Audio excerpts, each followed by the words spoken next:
Department of the Interior, William Perry Pendley.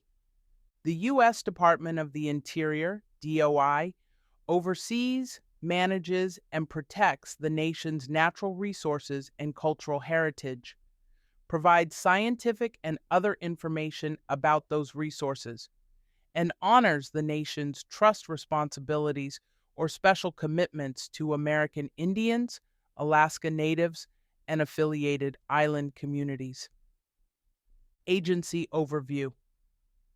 DOI's purview encompasses more than 500 million acres of federal lands, including national parks and national wildlife refuges, 700 million acres of subsurface minerals, 1.7 billion acres of the Outer Continental Shelf, OCS, 23% of the nation's energy, water in 17 western states, and trust responsibilities for 566 Indian tribes and Alaska Natives. DOI's 2024 budget request totals $18.9 billion, an increase of $2 billion or 12%, more than the 2023 enacted level. The budget also provides an estimated $12.6 billion in permanent funding in 2024. In 2024, DOI will generate receipts of $19.6 billion.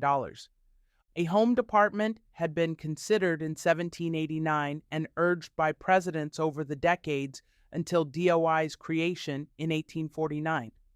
The variety of its early responsibilities, the Indian Bureau, the General Land Office, the Bureau of Pensions, and the Patent Office, among others, earned it various nicknames, including Great Miscellany, Hydra-Headed Monster, and Mother of Departments.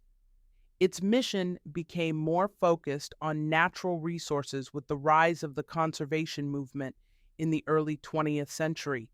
However, it kept its historic, since the days of the Founding Fathers, role as overseer of vast working landscapes involving grazing, logging, mining, oil, and gas, and with the Bureau of Reclamation in 1902 as the nation's dam builder. Today, DOI has 70,000 employees in approximately 2,400 locations, with offices across the United States, Puerto Rico, and U.S. territories and freely associated states. Historically, DOI operated in a bipartisan manner consistent with the laws enacted by Congress pursuant to its powers under the Property Clause. Thus, DOI fulfilled its statutory responsibilities in a manner that ensured the ability of Western states, counties, and communities to be sustained by both economic and recreational activities on neighboring federal lands, especially given that in some rural Western counties, federal lands constituted 50, 60, 70, 80, even 90% of the county's landmass. That ended with the administration of President Jimmy Carter, who, beholden to environmental groups that supported his election, adopted DOI policies consistent with their demands, much to the horror of Western governors, most of whom were Democrats.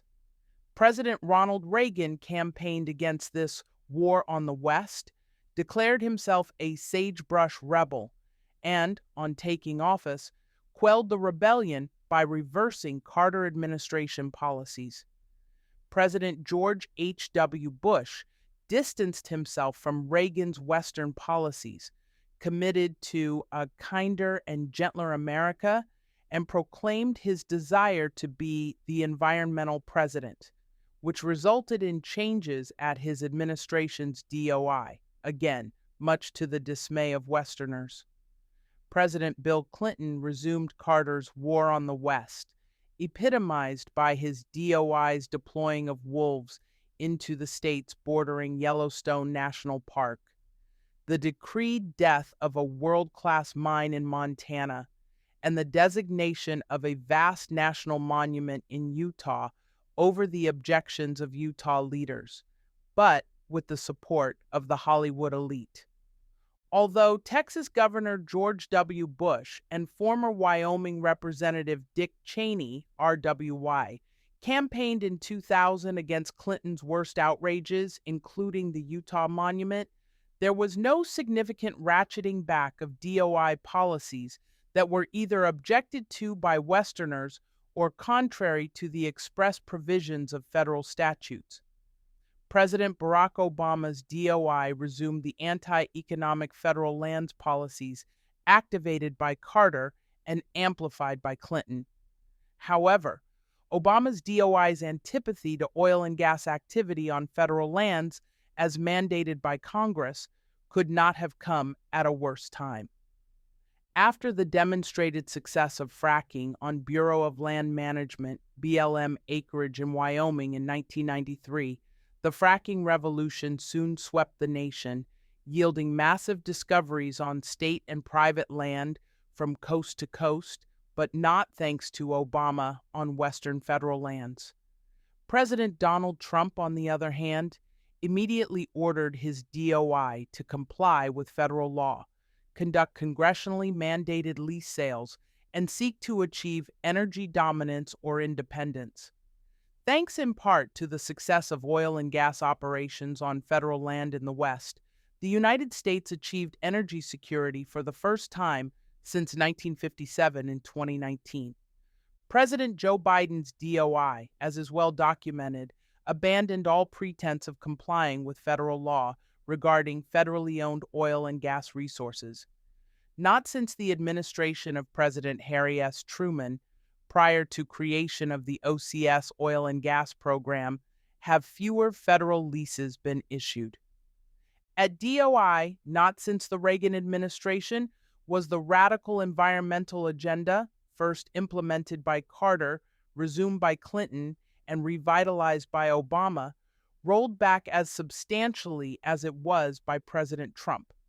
Trump's DOI change affected not only oil and gas leasing, as noted above, but all statutory responsibilities of its various agencies, bureaus, and offices. Thus, whether the statutory mandate was to promote economic activity, to ensure and expand recreational opportunities, or to protect valuable natural resources, including, for example, parks, wilderness areas, national monuments, and wild and scenic areas, efforts were expended, barriers were removed, and career employees were aided in the accomplishment of those missions. Unfortunately, Biden's DOI is at war with the department's mission, not only when it comes to DOI's obligation to develop the vast oil and gas and coal resources for which it is responsible, but also as to its statutory mandate, for example, to manage much of federal land overseen by the BLM pursuant to multiple use and sustained yield principles. Instead, Biden's DOI believes most BLM land should be placed off limits to all economic and most recreational uses. Worse yet, Biden's DOI not only refuses to adhere to the statutes enacted by Congress as to how the lands under its jurisdiction are managed, but it also insists on implementing a vast regulatory regime and overturning, by unilateral regulatory action, congressional acts that set forth the productive economic uses permitted on DOI-managed federal land. Budget structure.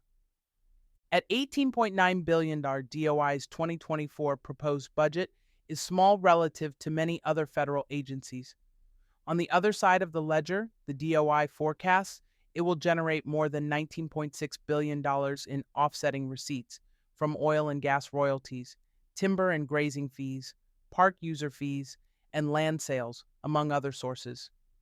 Most of the proposed allocations are divided among 9 bureaus. Bureau of Indian Affairs fulfills Indian trust responsibilities on behalf of 566 Indian tribes, supports natural resource education, law enforcement, and social service programs delivered by tribes, operates 182 elementary and secondary schools and dormitories, and 29 tribally controlled community colleges, universities, and post-secondary schools. Bureau of Land Management manages and conserves resources for 245 million acres of public land and 700 million acres of subsurface federal mineral estate, including energy and mineral development, forest management, timber and biomass production, and wild horse and burro management. Bureau of Ocean Energy Management manages access to renewable and conventional energy resources of the outer continental shelf, including more than 6,400 fluid mineral leases on approximately 35 million OCS acres. Issues leases for 24% of domestic crude oil and 8% of domestic natural gas supply. Oversees lease and grant issuance for offshore renewable energy projects.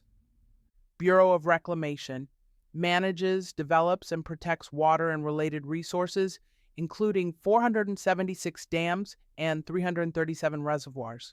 Delivers water to 1 in every 5 Western farmers and more than 31 million people. Is America's second largest producer of hydroelectric power. Bureau of Safety and Environmental Enforcement regulates offshore oil and gas facilities on 1.7 billion acres of the outer continental shelf, oversees oil spill response, supports research on technology for oil spill response. National Park Service maintains and manages 401 natural, cultural, and recreational sites, 26,000 historic structures, and more than 44 million acres of wilderness. Provides outdoor recreation, provides technical assistance and support to state and local programs. Office of Surface Mining Reclamation and Enforcement regulates coal mining and site reclamation, provides grants to states and tribes for mining oversight, mitigates the effects of past mining.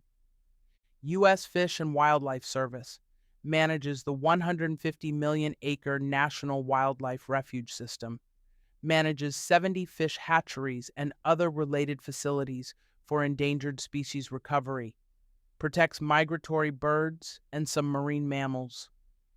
U.S. Geological Survey conducts scientific research in ecosystems, climate, and land use change, mineral assessments, environmental health, and water resources, produces information about natural hazards, earthquakes, volcanoes, and landslides, leads climate change research for the department. Restoring American energy dominance. Given the dire adverse national impact of Biden's war on fossil fuels, no other initiative is as important for the DOI under a conservative president than the restoration of the department's historic role managing the nation's vast storehouse of hydrocarbons, much of which is yet to be discovered. The U.S. depends on reliable and cheap energy resources to ensure the economic well-being of its citizens, the vitality of its economy, and its geopolitical standing in an uncertain and dangerous world. Not only are valuable natural resources owned generally by the American people involved, so too are those owned separately by American Indian tribes and individual American Indians, both of which have been injured by Biden's illegal actions. The federal government owns 61% of the onshore and offshore mineral estate of the U.S., but only 22% of the nation's oil and 12% of U.S. natural gas comes from those federal lands and waters, and even that amount is declining. Additionally, 42% of coal production takes place on federal lands in 11 states. DOI manages a subsurface mineral estate of 700 million acres onshore and 1.76 billion acres offshore, for a total of 2.46 billion acres. The total land area of the U.S. is 2.263 billion acres. Private and state lands at 1.563 billion acres make up only 39% of the total onshore and offshore subsurface area of the United States. Oil, natural gas, coal, and other minerals on federal lands and waters are managed by the Bureau of Land Management, Bureau of Ocean Energy Management, and Office of Surface Mining Reclamation and Enforcement. These agencies' responsibilities frequently overlap with resource management by the U.S. Forest Service in the U.S. Department of Agriculture, state governments, and private property owners. Biden is aligning the management of public lands and waters to support robust climate action as envisioned in Executive Orders 14,008 and 13,990. One of his first actions was to ban federal coal, oil, and natural gas leasing on federal lands and waters to fulfill his campaign promise of no federal oil, followed by actions from Interior Secretary Deb Haaland to rescind the Trump administration's energy dominance agenda. To this end, DOI unilaterally overhauled resource management plans, lease sales, fees, rents, royalty rates, bonding requirements, and permitting processes to prevent new production of coal, oil, and natural gas on federal lands and waters. To dramatically increase production of solar and wind energy, and to accomplish its 30 by 30 America the Beautiful agenda to remove federal lands from multiple, that is, productive use. DOI is abusing National Environmental Policy Act, NEPA, processes, the Antiquities Act, and bureaucratic procedures to advance a radical climate agenda, ostensibly to reduce greenhouse gas emissions, for which DOI has no statutory responsibility or authority. The Federal Land Policy and Management Act, FLPMA, Outer Continental Shelf Lands Act, OSCLA, General Mining Law, and other congressional acts clearly set forth multiple use principles and processes that include production of coal, oil, natural gas, and other minerals as legitimate activities consistent with the welfare of all Americans and of environmental stewardship. Biden's DOI is hoarding supplies of energy and keeping them from Americans whose lives could be improved with cheaper and more abundant energy while making the economy stronger and providing job opportunities for Americans. DOI is a bad manager of the public trust and has operated lawlessly in defiance of congressional statute and federal court orders. Administration priorities. Rollbacks. A new administration must immediately roll back Biden's orders, reinstate the Trump-era energy dominance agenda, rescind Secretarial Order SO 3398, and review all regulations, orders, guidance documents, policies, and similar agency actions made in compliance with that order. Meanwhile, the new administration must immediately reinstate the following Trump DOI secretarial orders. So, 3348, concerning the federal coal moratorium. So, 3349, American energy independence. SO 3350, America First, offshore energy strategy. So 3351, strengthening the Department of the Interior's energy portfolio. So 3352, National Petroleum Reserve, Alaska. So 3354, supporting and improving the federal onshore oil and gas leasing program and federal solid mineral leasing program. So 3355, streamlining national environmental policy reviews and implementation of Executive Order 13807, establishing discipline and accountability in the environmental review and permitting process for infrastructure projects. So, 3358, Executive Committee for Expedited Permitting. So, 3360, rescinding authorities inconsistent with Secretary's order. 3349, American energy independence. So, 3380, public notice of the costs associated with developing Department of the Interior publications and similar documents. So, 3385, enforcement priorities. So, 3389, coordinating and clarifying National Historic Preservation Act. Section 106 reviews. Actions. At the same time, the new administration must reinstate quarterly onshore lease sales in all producing states according to the model of BLM's IM 2018-034, with the slight adjustment of including expanded public notice and comment. The new administration should work with Congress on legislation, such as the Lease Now Act and Onshore Act, to increase state participation and federal accountability for energy production on the federal estate. Conduct offshore oil and natural gas lease sales to the maximum extent permitted under the 2023-2028 lease program, with the possibility to move forward under a previously studied but unselected plan alternative. Develop immediately and finalize a new 5-year plan while working with Congress to reform the OCSLA by eliminating 5-year plans in favor of rolling or quarterly lease sales. Review all resource management plans finalized in the previous 4 years and, when necessary, select studied alternatives to restore the multi-use concept enshrined in FLPMA and to eliminate management decisions that advance the 30 by 30 agenda. Set rents, royalty rates, and bonding requirements to no higher than what is required under the Inflation Reduction Act.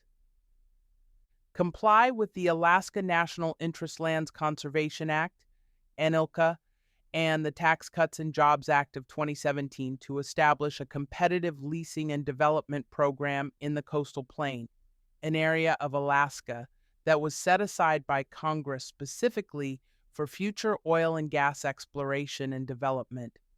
It is often referred to as the Section 1002 area, after the section of ANILCA that excludes the area from Arctic National Wildlife Refuge's wilderness designation. Conclude the programmatic review of the coal leasing program and work with the congressional delegations and governors of Wyoming and Montana to restart the program immediately. Abandon withdrawals of lands from leasing in the Thompson Divide of the White River National Forest, Colorado, the 10-mile buffer around Chaco Cultural Historic National Park in New Mexico, restoring the compromise forged in the Arizona Wilderness Act, and the Boundary Waters area in northern Minnesota if those withdrawals have not been completed. Meanwhile, revisit associated leases and permits for energy and mineral production in these areas in consultation with state elected officials. Require regional offices to complete right-of-way and drilling permits within the average time it takes states in the region to complete them. Rulemaking. The following policy reversals require rulemaking. Rescind the Biden rules and reinstate the Trump rules regarding BLM waste prevention. The Endangered Species Act rules defining critical habitat and critical habitat exclusions. The Migratory Bird Treaty Act. CEQ reforms to NEPA. Reinstate President Trump's plan for opening most of the National Petroleum Reserve of Alaska to leasing and development. Personnel changes. The new administration should be able to draw on the enormous expertise of state agency personnel throughout the country who are capable and knowledgeable about land management and prove it daily. States are better resource managers than the federal government because they must live with the results. President Trump's Schedule F proposal regarding accountability in hiring must be reinstituted to bring success to these reforms. Consistent with the theme of bringing successful state resource management examples to the forefront of federal policy, DOI should also look for opportunities to broaden state-federal and tribal-federal cooperative agreements. immediate actions. BLM headquarters. BLM headquarters belongs in the American West. After all, the overwhelming majority of the 245 million surface acres, 10% of the nation's landmass, managed by the agency lies in the 11 western states and Alaska. A mere 50,000 surface acres lie elsewhere. Moreover, 97% of BLM employees are located in the American West. Thus, the Trump administration's decision to relocate BLM headquarters from Washington, D.C. to the West was the epitome of good governance. That is, it was not only well informed, but it was also implemented efficiently, effectively, and with an eye toward affected career civil servants. Plus, despite overblown chatter from the inside the Beltway media, Congress, with bipartisan support, approved funding the move. Meanwhile, state, tribal, and local officials, the diverse collection of stakeholders who use public lands, and Western neighbors became accustomed to having top BLM decision makers in Grand Junction, Colorado, rather than up to 4 time zones away. All of them also appreciated that the BLM's top subject matter experts were located not in the District of Columbia, but in the western states that most need their knowledge and expertise. Westerners no longer had to travel cross-country to address BLM issues. Neither did officials in the West, closest to the resources and people they manage. On July 16, 2019, Secretary of the Interior David L. Bernhardt delivered to Congress the proposal for the relocation of nearly 600 BLM headquarters employees. On August 10, 2020, Secretary Bernhardt formally established the Robert F. Burford headquarters, named after the longest-serving BLM director, a Grand Junction native, with a staff of 41 senior officials and assistants. Another 76 positions were assigned to BLM state offices in western communities such as Billings, Montana, Boise, Idaho, Reno, Nevada, Salt Lake City, Utah, and Cheyenne, Wyoming, to meet critical needs. Scores of other positions were assigned to the states that required BLM expertise. For example, wild horse and burro professionals were relocated to Nevada, home to nearly 60% of these Western icons. 61 positions were retained in Washington, D.C. to address public, congressional, and regulatory affairs, Freedom of Information Act compliance, and budget development. Despite the dislocating impact of the COVID-19 pandemic, the BLM successfully filled hundreds of long vacant positions, as well as those that opened because of the move west. The BLM saw notable numbers of applicants for these positions, so numerous that the BLM capped the number of eligible applicants to no more than 50.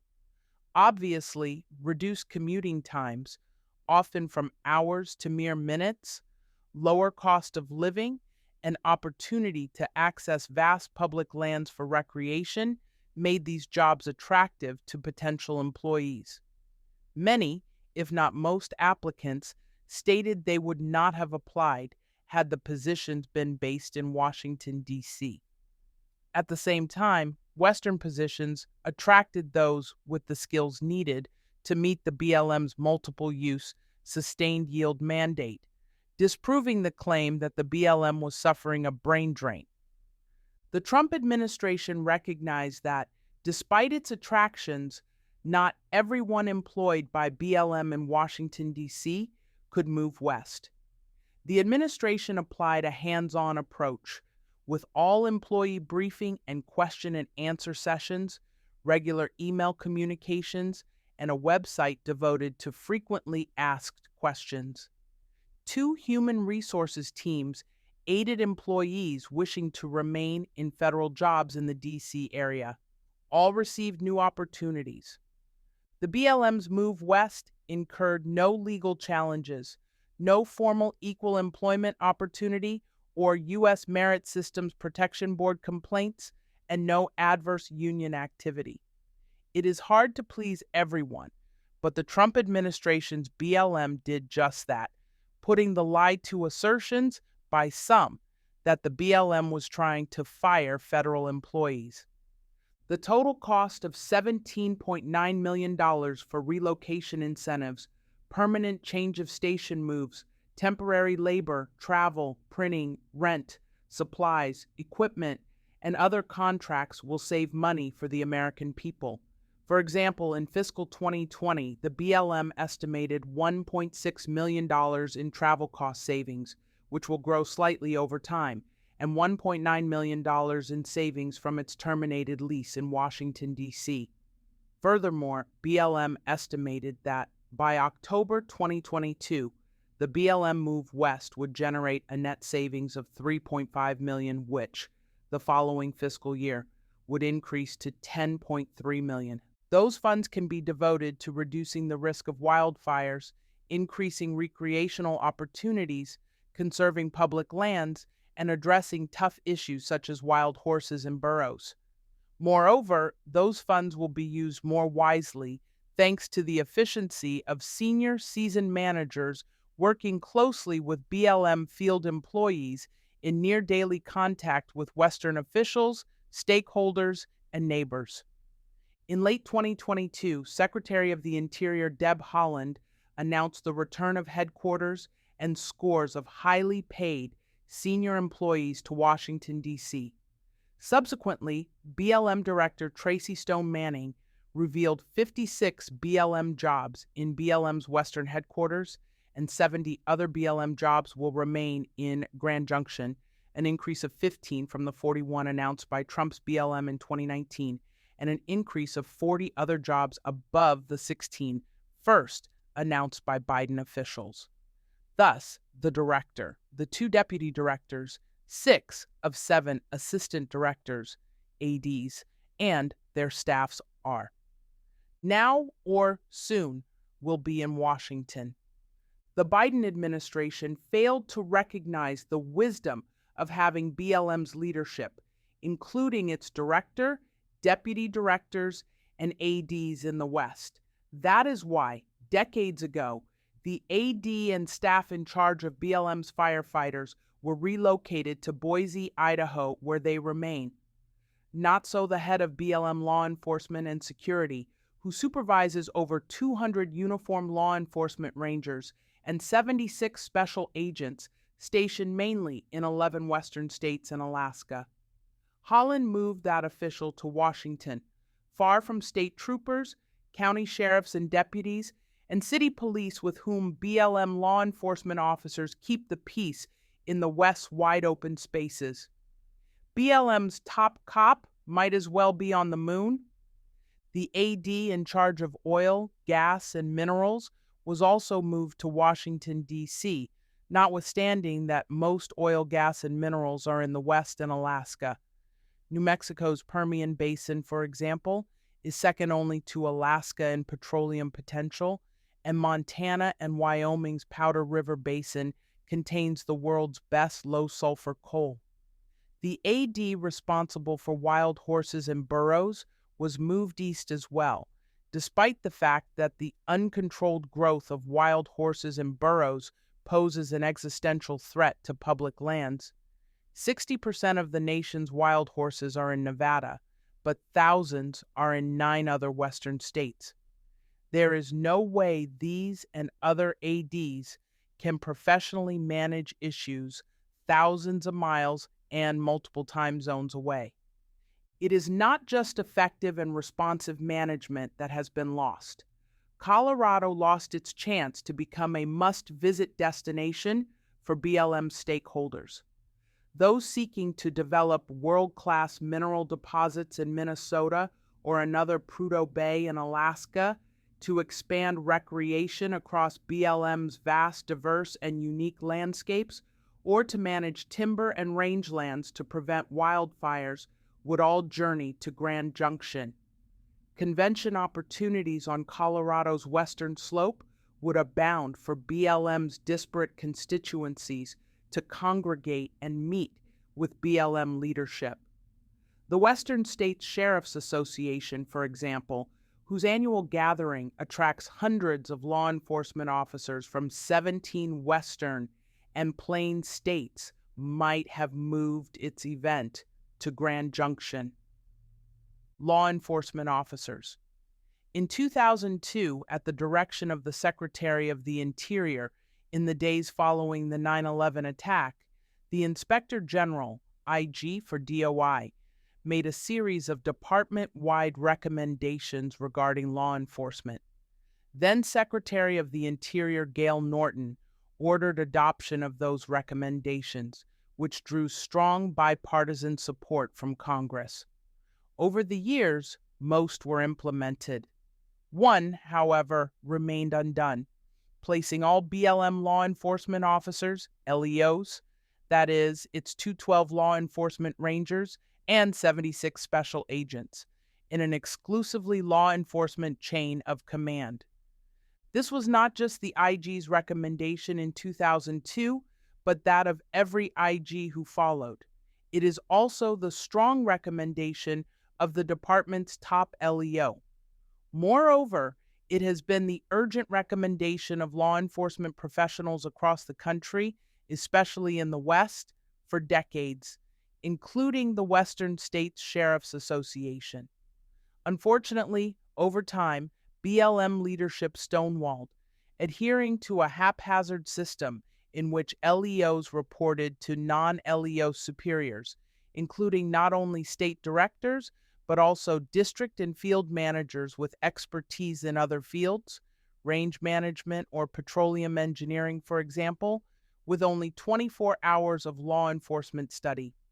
Obviously, those managers lack a comprehensive understanding of law enforcement issues, constitutional, legal, and tactical. In addition, they do not uniformly apply or enforce rules of conduct or ethical standards for LEOs and special agents, leading to weakened esprit de corps and morale. Worse yet, because of their duties as managers of the multiple-use lands under their jurisdiction, they are exposed to conflicts of interest and may intentionally or unintentionally prevent LEOs from investigating violations or applying the law. In the final days of the Trump administration, Secretary David L. Bernhardt ordered and Deputy Director William Perry Pendley implemented the IG's recommendation. Of course, leadership heads exploded. They were furious with their loss of authority, not to mention subordinates and budgets. Unfortunately, in the first days of the Biden administration, BLM Deputy Director Mike Ned suspended Pendley's order. Nonetheless, LEOs, the BLM, and Westerners want LEOs who make life and death decisions to be as well trained and well equipped as possible. They should report to a professional, expert, and knowledgeable chain of command. After all, they protect visitors to BLM lands and the natural and cultural resources of those lands, as well as the employees who manage those lands. BLM's LEOs must keep in touch, work closely, and coordinate with fellow federal, state, and local law enforcement officers. In the Trump administration, they joined state and local law enforcement in arresting dangerous suspects in Cortez, Colorado, responded to a request from a rural sheriff in Arizona to rescue a family stuck in freezing temperatures, and teamed up in an all-hands-on-deck effort to locate a missing American Indian teenager in rural Montana. More important, Western LEOs need the assurance that the BLM LEOs with whom they work are professionals who report through a professional chain of command. Wild horses and burros. In 1971, Congress ordered the BLM to manage wild horses and burros to ensure their iconic presence never disappeared from the Western landscape. For decades, Congress watched as these herds overwhelmed the land's ability to sustain them, crowded out indigenous plant and other animal species, threatened the survival of species listed under the Endangered Species Act, invaded private and permitted public land, disturb private property rights, and turn the sod into concrete. BLM experts said in 2019 that some affected land will never recover from this unmitigated damage. There are 95,000 wild horses and burros roaming nearly 32 million acres in the West, triple what scientists and land management experts say the range can support. These animals face starvation and death from lack of forage and water. The population has more than doubled in just the past 10 years and continues to grow at a rate of 10 to 15% annually. This number includes the more than 47,000 animals the BLM has already gathered from public lands at a cost to the American taxpayer of nearly $50 million annually to care for them in off-range corrals. This is not a new issue. It is not just a Western issue. It is an American issue. What is happening to these once proud beasts of burden is neither compassionate nor humane, and what these animals are doing to federal lands and fragile ecosystems is unacceptable. In 2019, the American Association of Equine Practitioners and the American Veterinary Medication Association, two of the largest organizations of professional veterinarians in the world, issued a joint policy calling for further reducing overpopulation to protect the health and well-being of wild horses and burros on public lands. The National Wild Horse and Burro Advisory Board, a panel of 9 experts and professionals convened to advise the BLM, endorsed the joint policy. Furthermore, animal welfare organizations such as the American Society for the Prevention of Cruelty to Animals and the Humane Society of the United States recognize that the prosperity of wild horses and burros on public lands is threatened if herds continue to grow unabated.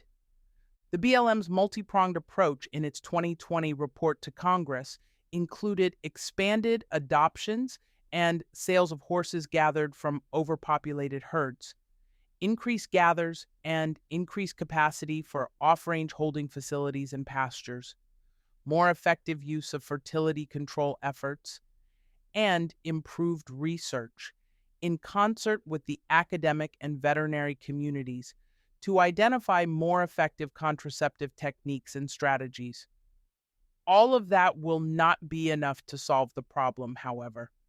Congress must enact laws permitting the BLM to dispose humanely of these animals.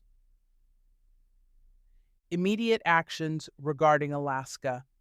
Alaska is a special case and deserves immediate action.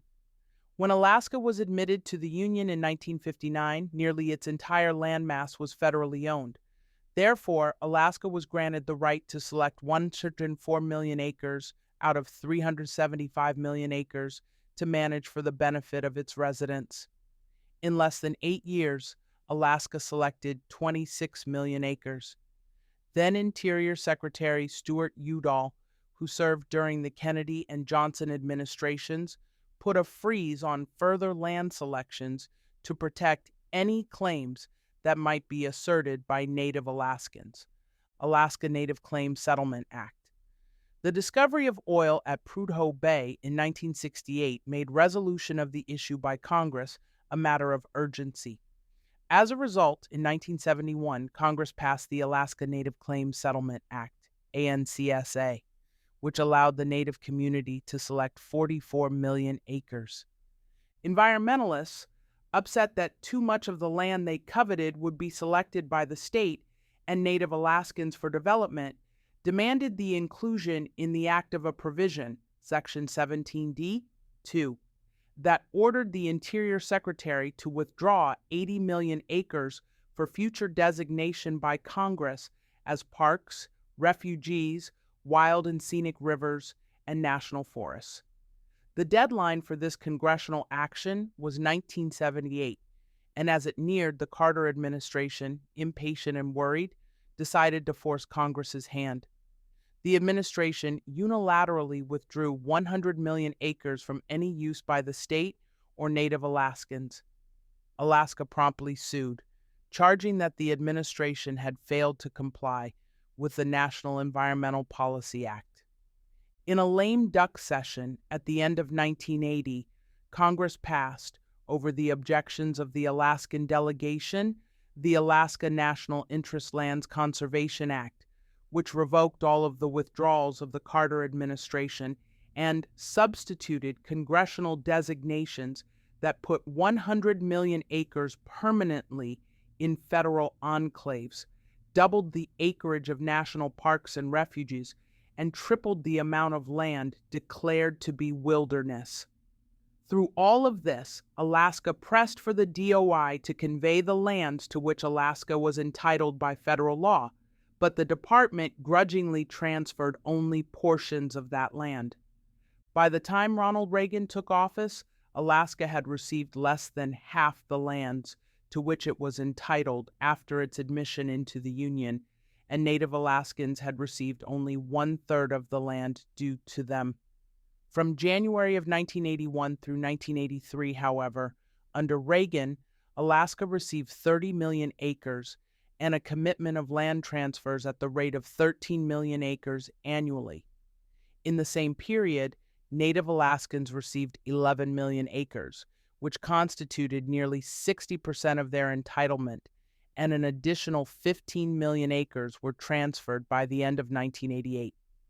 Despite the passage of nearly 40 years since the end of the Reagan administration, the federal government has yet to fulfill its statutory obligation to Alaska and Alaska Natives. Specifically, each group has 5 million acres of entitlement remaining. Standing in the way are public land orders, PLOs, issued by the BLM seizing that land for the agency. Those PLOs must be lifted to permit Alaska and Alaska Natives to select what was promised by Congress. For example, revocation of PLO 5150 will provide the state of Alaska 1.3 million acres of its remaining state entitlement. This revocation should be a top priority. BLM recommended this revocation in the 2006 report to Congress based on the Alaska Land Transfer Acceleration Act, and the Interior Secretary has authority to revoke based on the Alaska Native Claims Settlement Act under Section D1. All other remaining BLM PLOs, all of which are more than 50 years old, should be revoked immediately. Alaska has untapped potential for increased oil production, which is important not just to the revitalization of the nation's energy sector, but is vital to the Alaskan economy. 1/4 of Alaska's jobs are in the oil industry, and half of its overall economy depends on that industry. Without oil production, the Alaskan economy would be half its size. A new administration must take the following actions immediately. Approve the 2020 National Petroleum Reserve Alaska Integrated Activity Plan, NPRA-IAP, by resigning the record of decision. Secretary Holland's order reverted to the 2013 IAP, the science for which is out of date, unlike the 2020 IAP. Reinstate the 2020 Arctic National Wildlife Refuge Environmental Impact Statement, EIS, by secretarial order, and lift the suspension of the leases. Approve the 2020 Willow EIS, the largest pending oil and gas projection in the United States in the National Petroleum Reserve Alaska, and expand approval from 3 to 5 drilling pads. Minerals. Alaska is not just blessed with an abundance of oil, it has vast untapped mineral potential. Therefore, the new administration must immediately approve the Ambler Road project across BLM-managed lands, pursuant to the Secretary's authority under the ANILCA and based on the final environmental impact statement on the project. This will permit construction of a new 211-mile roadway on the south side of the Brooks Range, west from the Dalton Highway to the south bank of the Ambler River, and open the area only to mining-related industrial uses, providing high-paying jobs in an area known for unemployment. Wildlife and waters. Throughout Alaska's history, the federal government has treated Alaska as less than a sovereign state. This is especially the case when it comes to two of Alaska's most valued resources, its wildlife and its waters. Immediate action is required to end, at least in part, this injustice. A new administration should revoke National Park Service and U.S. Fish and Wildlife Service rules regarding predator control and bear baiting, which are matters for state regulation. Such revocation is permitted under the 2017 Congressional Review Act. Recognize Alaska's authority to manage fish and game on all federal lands in accordance with ANILCA, as during the Reagan administration, when each DOI agency in Alaska signed a Memorandum of Understanding with the Alaska Department of Fish and Game, ceding to the state the lead on fish and wildlife management matters. Issue a secretarial order declaring navigable waters in Alaska to be owned by the state so that the lands beneath these waters belong to Alaska. This will force the BLM to prove that water is not navigable, since in the case of non-navigability, any submerged lands belong to the BLM. Currently, BLM requires Alaska to prove navigability at its own expense, including the BLM's preposterous assertion that the mighty Yukon River is non-navigable. Reinstate President Trump's 2020 Alaska roadless rule for the Tongass National Forest in Alaska, which was replaced by a Biden roadless rule that continues a 2001 Clinton rule affecting 9.37 million of the forest's 16.7 million acres. The Clinton rule affects an area where communities are in small islands with no road access. It has prevented multiple infrastructure projects, including roads, electric transmission lines, and water and sewer projects, and it forces residents to use a heavily subsidized ferry system. Logging has been shut down to the extent that New York harvests more timber than does all of Alaska. Other actions. The 30 by 30 plan.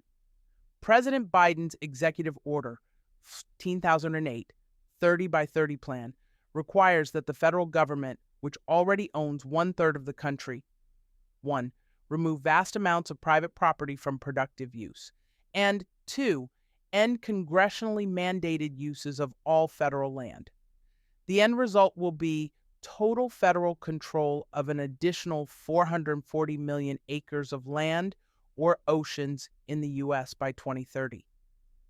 Although the new president should vacate that order, DOI under a conservative president must take immediate action on the 30 by 30 plan by vacating a secretarial order issued by the Biden DOI that eliminated the Trump administration's requirement for the approval of state and local governments before federal acquisition of private property with monies from the Land and Water Conservation Fund.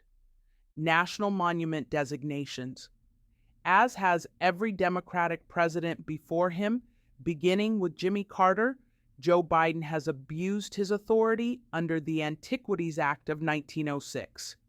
Like the outrageous unilateral withdrawals from public use of multiple-use federal land under the Carter, Clinton, and Obama administrations, Biden's first national monument was one in Colorado, adopted over the objections of scores of local groups and at least one American Indian tribe.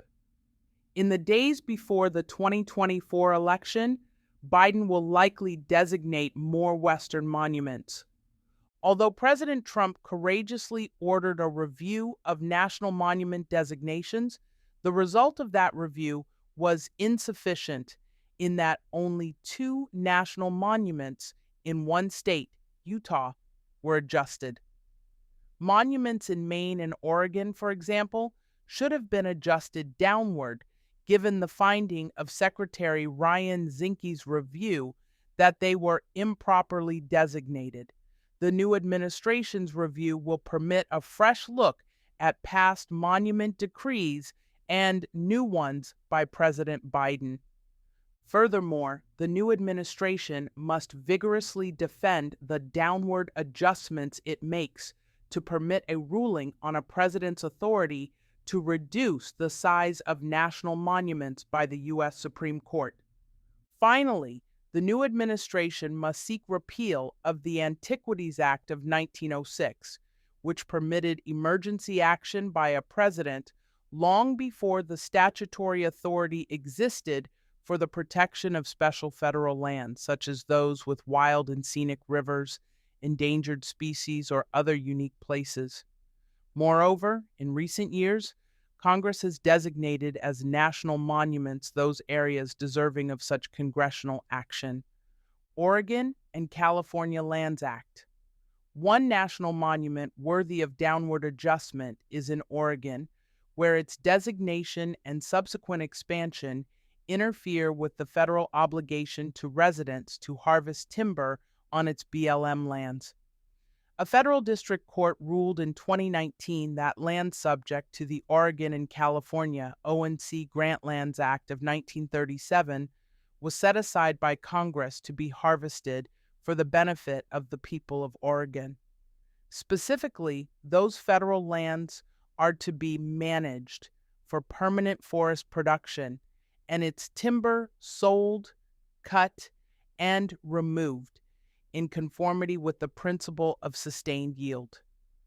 As the district court concluded, beginning in 1990, the federal government erected a trifecta of illegal barriers to the accomplishment of the congressional mandate, beginning with a response to the listing of the northern spotted owl, continuing a decade later with the designation of the Cascade-Siskiyou National Monument, and concluding in 2017 with an expansion of that monument in order to fulfill the yet unaltered congressional mandate contained in federal law to provide for jobs and well-paying employment opportunities in rural Oregon and to ameliorate the effects of wildfires.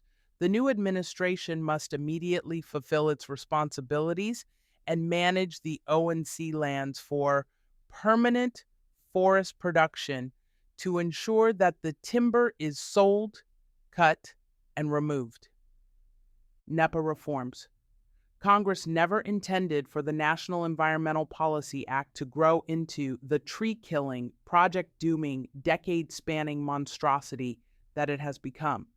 Instead, in 1970, Congress intended a short, succinct, timely presentation of information regarding major federal action that significantly affects the quality of the human environment so that decision makers can make informed decisions to benefit the American people. The Trump administration adopted common sense NEPA reform that must be restored immediately. Meanwhile, DOI should reinstate the secretarial orders adopted by the Trump administration, such as placing time and page limits on NEPA documents and setting forth, on page 1, the costs of the document itself. Meanwhile, the new administration should call upon Congress to reform NEPA to meet its original goal. Consideration should be given, for example, to eliminating judicial review of the adequacy of NEPA documents or the rectitude of NEPA decisions. This would allow Congress to engage in effective oversight of federal agencies when prudent. Settlement transparency.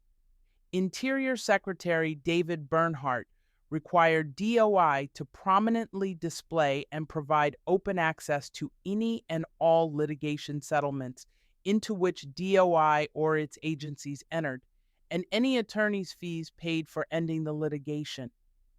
Biden's DOI, aware that the settlements into which it planned to enter and the attorney's fees it was likely to pay would cause controversy, ended this policy.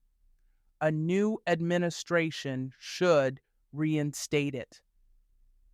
The Endangered Species Act. The Endangered Species Act was intended to bring endangered and threatened species back from the brink of extinction and, when appropriate, to restore real habitat critical to the survival of the species. The Act's success rate, however, is dismal. Its greatest deficiency, according to one renowned expert, is conflict of interest. Specifically, the work of the Fish and Wildlife Service is the product of species cartels, afflicted with groupthink, confirmation bias, and a common desire to preserve the prestige, power, and appropriations of the agency that pays or employs them. For example, in one highly influential sage grouse monograph, 41% of the authors were federal workers. The editor, a federal bureaucrat, had authored one-third of the paper. Meaningful reform of the Endangered Species Act requires that Congress take action to restore its original purpose and end its use to seize private property, prevent economic development, and interfere with the rights of states over their wildlife populations. In the meantime, a new administration should take the following immediate actions. Delist the grizzly bear in the greater Yellowstone and northern Continental Divide ecosystems and defend to the Supreme Court of the United States the agency's fact-based decision to do so. Delist the gray wolf in the lower 48 states in light of its full recovery under the ESA. Cede to Western states jurisdiction over the greater sage grouse, recognizing the on-the-ground expertise of states and preventing use of the sage grouse to interfere with public access to public land and economic activity. Direct the Fish and Wildlife Service to end its abuse of Section 10J of the ESA by reintroducing so-called experiment species populations into areas that no longer qualify as habitat and lie outside the historic ranges of those species, which brings with it the full weight of the ESA in areas previously without federal government oversight. Direct the Fish and Wildlife Service to design and implement an impartial conservation triage program by prioritizing the allocation of limited resources to maximize conservation returns relative to the conservation goals under a constrained budget. Direct the Fish and Wildlife Service to make all data used in ESA decisions available to the public, with limited or no exceptions, to fulfill the public's right to know and to prevent the agency's previous opaque decision-making. Abolish the Biological Resources Division of the U.S. Geological Survey and obtain necessary scientific research about species of concern from universities via competitive requests for proposals. Direct the Fish and Wildlife Service to 1. Design and implement an Endangered Species Act program that ensures independent decision-making by ending reliance on so-called species specialists who have obvious self-interest, ideological bias, and land use agendas, and 2. Ensure conformity with the Information Quality Act. Office of Surface Mining. The Office of Surface Mining Reclamation and Enforcement, OSM, was created by the Surface Mining Control and Reclamation Act of 1977, SMCRA, to administer programs for controlling the impacts of surface coal mining operations. Although the coal industry is contracting, coal constitutes 20% of the nation's electricity and is a mainstay of many regional economies. The following actions should ensure OSM's ability to perform its mission while complying with SMCRA and without interfering with the production of high-quality American coal.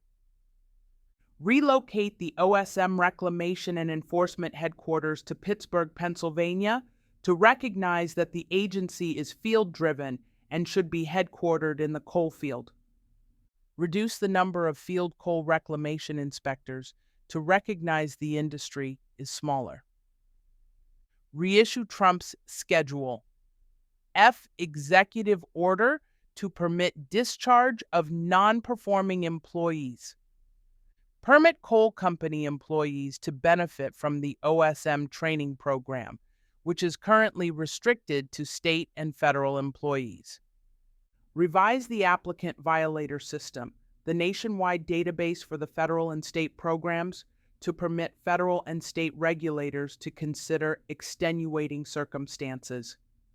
Maintain the current 10-day notice rule, which requires OSM to work with state regulators in determining if a SMCRA violation has taken place in recognition of the fact that a coal mining state with primacy has the lead in implementing state and federal law. Preserve Directive INE 26, which relates to approximate original contour, a critical factor in permitting efficient and environmentally sound surface mining, especially in Appalachia.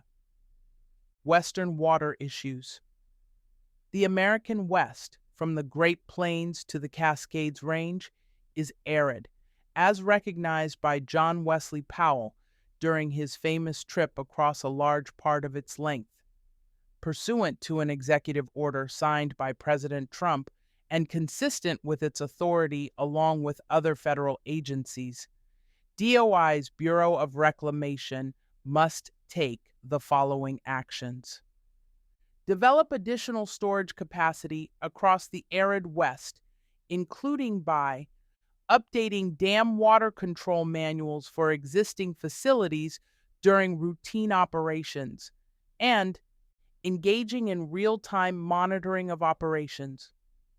Reduce bureaucratic inefficiencies by consolidating federal water working groups.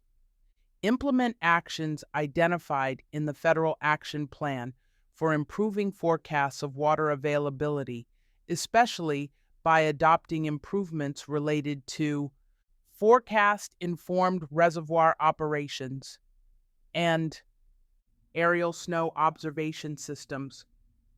Clarify the Water Infrastructure Finance and Innovation Act to ensure consistent application with other federal infrastructure loan programs under the Federal Credit Reform Act.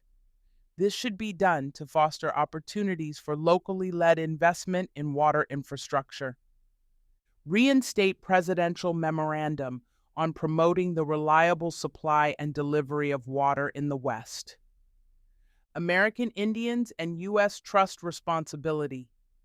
The Biden administration has breached its federal trust responsibilities to American Indians. This is unconscionable.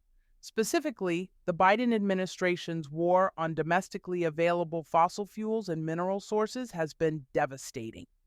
To wit, the ability of American Indians and tribal governments to develop their abundant oil and gas resources has been severely hampered, depriving them of the revenue and profits to which they are entitled during a time of increasing worldwide energy prices, forcing American Indians, who are among the poorest Americans, to choose between food and fuel. Indian nations with significant coal resources have some of the highest quality and cleanest burning coal in the world, but the Biden administration has sought to destroy the market for their coal by eliminating coal-fired electricity in the country and to prevent the transport of their coal for sale internationally. Meanwhile, the Biden administration, at great public expense, artificially boosted the demand for electric vehicles, which, because of their remote locations, the absence of increased electricity demands for charging electric vehicles nearby, and the distances to be traveled are not a choice for Indian communities. A significant percentage of critical minerals needed by the United States is on Indian lands. But the Biden administration has actively discouraged development of critical mineral mining projects on Indian lands rather than assisting in their advancement. Despite Indian nations having primary responsibility for their lands and environment and responsibility for the safety of their communities, the Biden administration is reversing efforts to put Indian nations in charge of environmental regulation on their own lands. Moreover, Biden administration policies, including those of the DOI, have disproportionately impacted American Indians and Indian nations. By its failure to secure the border, the Biden administration has robbed Indian nations on or near the Mexican border of safe and secure communities while permitting them to be swamped by a tide of illegal drugs, particularly fentanyl. When ending COVID protocols at Bureau of Indian Education, BIE schools, Biden's DOI failed to ensure an accurate accounting of students returning from school shutdowns, which presents a significant danger to the families that trust their children to that federal agency. The BIE is not reporting student academic assessment data to ensure parents and the larger tribal communities know their children are learning and are receiving a quality education. The new administration must take the following actions to fulfill the nation's trust responsibilities to American Indians and Indian nations. End the war on fossil fuels and domestically available minerals and facilitate their development on lands owned by Indians and Indian nations. End federal mandates and subsidies of electric vehicles. Restore the right of tribal governments to enforce environmental regulation on their lands. Secure the nation's border to protect the sovereignty and safety of tribal lands. Overhaul BIE schools to put parents and their children first. Finally, the new administration should seek congressional reauthorization of the land buyback program for tribal nations, which provided a $1.9 billion trust land consolidation fund to purchase fractional interests in trust or restricted land from willing sellers at fair market value, but which sunsets November 24, 2022. New funds should come from the Great American Outdoors Act.